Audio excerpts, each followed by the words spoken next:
I started working the night shift at our small-town Walmart around November, just before Thanksgiving. The pay wasn't great, but the hours worked for me. I liked the quiet. No customers to deal with.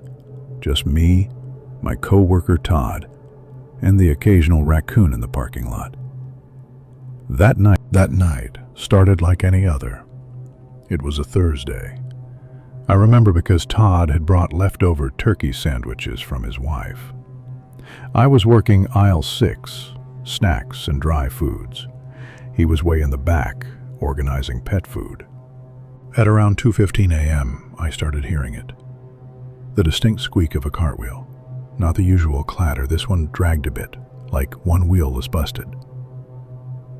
I figured Todd was nearby, so I called out, "Yo, that you?" No answer. The sound continued, turning a corner and slowly rolling toward the seasonal section, aisle 9. That aisle had leftover Halloween decorations and a few early Christmas lights. I assumed someone left a cart out and it started rolling on its own. But when I peeked around the corner, there he was. A man, mid-60s maybe, long gray hair, wearing a beat-up brown coat. He stood completely still, staring at the shelf full of Halloween masks. His cart was empty, except for a porcelain doll, cracked, one eye missing, with a little blue dress. I hesitated. Sir, we're closed right now." No reaction. I stepped closer, sir. Then he whispered, "She likes this one." I stopped. "Sorry. Who?" "She likes this one," he said again, louder, raising his arm. In his hand was a mask, plain white, hollow eyes, no mouth. "You should wear it," he added, smiling. It wasn't a normal smile. Something about the way his lips curled, too wide, too smooth, like the skin had forgotten how to behave like skin. I backed away, whispering, "Todd," under my breath, then louder, "Todd." The man dropped the mask. It landed silently. No clatter. Just silence. I turned and sprinted to the back room. Todd looked up, confused. "There's a guy in aisle 9. He's not right. He had a doll and just come on." We both ran back. The aisle was empty. No man. No cart. Nothing. Except the doll. Sitting right in the middle of the floor, upright, like someone placed it there gently. Todd thought I was pranking him until we checked the footage. That's when things got really messed up. On the monitor, you could see me walking down aisle 9, talking, gesturing like I was having a conversation, but there was no one else there. No man, no doll, submatter, just me, talking to empty space and running away in a panic. The next night, the doll was gone. I thought maybe Todd threw it out. He swore he didn't touch it.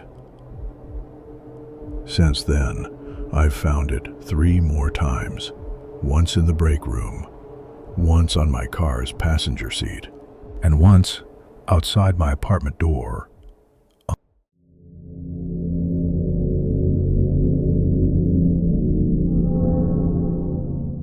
Walmart stores all have strange areas that no one uses anymore. Old stock rooms, forgotten supply closets, random electrical panels. Ours had one tucked behind the gardening section, labeled Stockroom 37. It looked like just another storage space, except no one used it.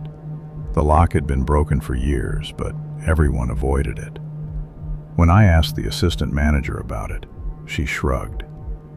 "That place gives me the creeps. Don't go in there." I thought she was joking, until I had to. It was mid-January, A shipment of holiday clearance boxes came in late. Decorations, lights, old costumes, all supposed to be in the system but weren't showing up. A manager told me to check all back areas, including the old stockroom. "Just a quick peek," she said. I took my flashlight and went down the hallway. The door creaked open. Cold air drifted out like someone had left a freezer open inside. It smelled like dust and mildew. I stepped in. Rusted metal shelves lined the walls. Old bins, broken mannequin arms, boxes with faded labels. I stepped deeper inside, and the door slammed shut behind me. Pitch black. I spun and tried the knob. Locked. "Okay, not funny," I said, thinking maybe one of the guys was pulling a prank. Then my flashlight flickered, and I heard it. A dragging sound, something slow, heavy, wet. It came from the far corner. My light hit a shelf, then a shadow. It was crawling on the ceiling. Long, stretched limbs, like they didn't know where they were supposed to bend. No face, just a long black slit where a face should have been. Its fingers were pointed, and too many, maybe 12, 15. I screamed and stumbled back, knocking over a bin. Something sharp cut my leg. I was bleeding, panicking. The creature dropped to the floor silently. It moved like it was glitching, like a broken video skipping frames. Then it whispered, "Found you." I blacked out. When I came to, the door was wide open. I was lying in the hallway, still bleeding, gasping for air. Management called it an accident, said I imagined it, but here's the thing. That room, it's not in the official store plans, not even in the blueprint.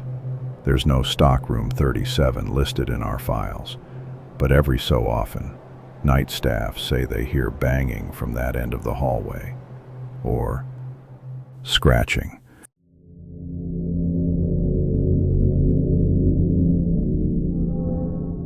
I'd been working the night shift at Costco for 2 months when it happened. The store is massive, and after closing, it becomes something else entirely. At night, it feels abandoned, like you are walking through a concrete maze designed for ghosts. That night it was just me, Reggie the manager, and Saul the janitor. Around 2:30 in the morning, I was in the back breaking down boxes near the freezers. The lights hummed overhead. The only sound was Saul mopping near the checkout lanes. That is when I saw it. A demo table, set up perfectly in the middle of aisle 17. White cloth, neat stack of napkins, a paper sign, and 8 little plastic cups filled with thick green liquid. Each cup was full and fresh. No dust, no melted edges, as if someone had just poured them seconds ago. I walked closer. The sign on the front of the table read, "Try me for health that lasts forever." It made no sense. Demos are never done overnight. I called Reggie on the walkie. "You do this?" I asked. He responded, thinking I was joking. "No, man, I thought you did." I was about to pack up the table when I saw her. A woman, standing at the end of the aisle. Red Costco vest, pale skin, still as a statue. Her face was hidden beneath flickering lights, but her name tag shone clearly. It read, Maribel Samples. I blinked, and she was gone. I pushed the table to the back without saying anything.